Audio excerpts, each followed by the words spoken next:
Oui, donc je fais cette petite vidéo pour Hakim de Criminalix.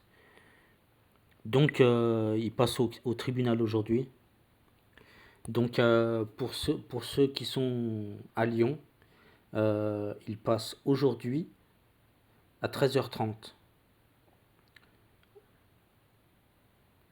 Alors 27 salles d'Aguesseau, tribunal du Vieux-Lyon. Voilà. Donc allez le soutenir. Alors voilà, il est condamné pour avoir dit que la guillotine est la guillotine pour les pédophiles. Et voilà, j'aurais dit la même chose. Voilà, c'est pas j'aurais fait comme elle, c'est que j'aurais dit la même chose. Donc, j'ai même envie à la fin de ajouter une vidéo. Parce qu'il y a des gens, ils disent pas, mais ils font, et ils sont encore libres. Ils sont protégés par qui vous savez. Donc je vous laisse voir cette vidéo.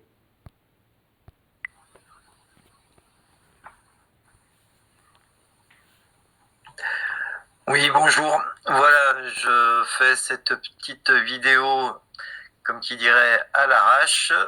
Vu que certaines personnes m'ont demandé de le faire, bon ben, je vous invite à venir, si vous le pouvez, aujourd'hui.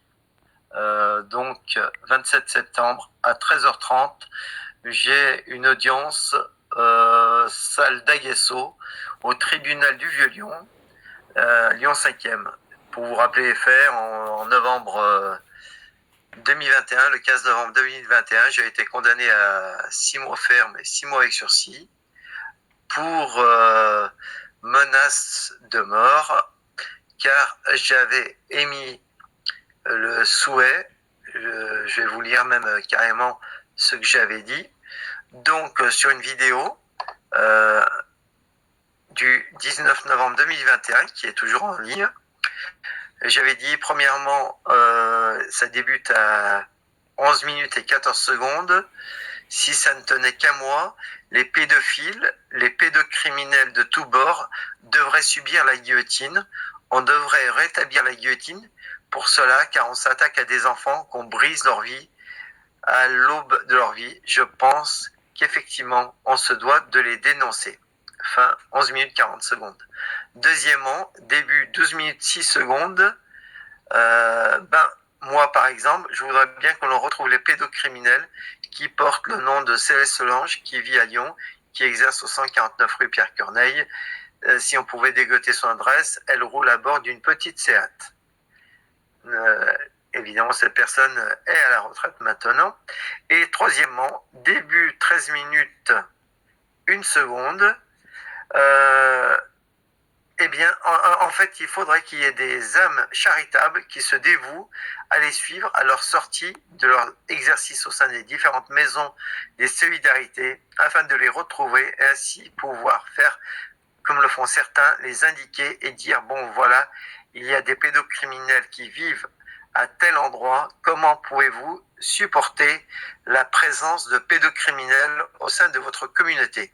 Moi, personnellement, j'ai décidé de m'attaquer à cela, pas plus tard qu'aujourd'hui. J'ai contacté deux mairies, une troisième demain matin, en dénonçant la présence de pédocriminels sur le territoire de la commune aux différentes municipalités. Fin 13 minutes 49 secondes.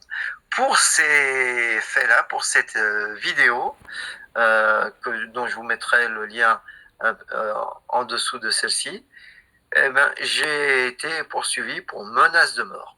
Vous voyez? Alors que le PJ qui m'a reçu, d'emblée, lorsqu'il m'avait mis en garde à vue pendant 3 jours, je lui avais bien expliqué, lorsqu'il m'avait dit que j'étais accusé de menace de mort, je lui avais demandé si quelqu'un était blessé, il m'a répondu que non. Et là, je lui ai répondu tout de go, ben voilà, donc je suis innocent, ça ne peut pas être moi. Et pourquoi donc? Et bien tout simplement, moi, si je devais menacer quelqu'un, j'ai toujours dit avec mes collègues officiers, puisque j'étais militaire, que la condition sine qua non, c'était qu'en premier lieu, je saigne la personne en la tailladant pour que suffisamment d'hémoglobine coule et qu'ainsi la menace soit bien assimilée et enregistrée. Car quand vous menacez verbalement quelqu'un, ça peut entrer dans l'oreille droite et sortir par l'oreille gauche. Et vu que je suis une personne qui tient ses promesses, donc si je menaçais quelqu'un, je devrais exécuter ma menace, c'est-à-dire trucider la personne.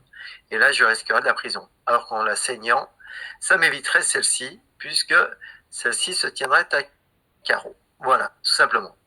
Je vous remercie. Donc, ceux qui veulent venir, aujourd'hui, 13h30, au tribunal du Vieux-Lyon, salle d'Aguesso. Je comparais là-bas, en appel, évidemment, de la décision unique qui a été prise initialement, c'est-à-dire 6 mois ferme et 6 mois avec sursis sur 2 ans de probatoire, alors que je suis totalement innocent. Merci à vous. Bis repetita, je vous fais rappeler que si j'ai été condamné, c'est parce que mon avocat, qui me représentait ce jour-là, le 15 novembre 2021, a fait venir l'avocat de la partie adverse alors que la juge allait rendre un non-lieu puisque ni les plaignantes n'étaient là, qui avaient porté plainte contre moi pour menace de mort, ni l'avocate qui les représentait. Et c'est mon avocat qui a dit à la juge, attendez, j'ai ses coordonnées, j'ai son téléphone, je vais l'appeler. Alors que je m'y étais opposé, celui-ci m'a trahi, et il a appelé la partie adverse. Et en plus, pire encore, il m'a pas du tout défendu. Bien au contraire. Allez, sur ce, force et courage à tous, à toutes les victimes de la pieuvre pédocriminelle via l'aide sociale en France. Sur ce, bonne fin de journée à vous, et je vous dis tout à l'heure pour ceux qui peuvent venir à Lyon, donc salle d'Aguesso, 13h30. Merci.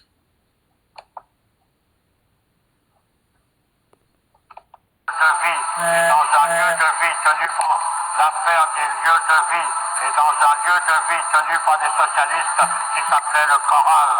Et là, des gamins étaient prostitués à des gens comme Jacques Lang et un gosse a été trouvé mort, sodomisé, la tête dans un seau de merde, que l'on m'arrête à la sortie si ça n'est pas vrai.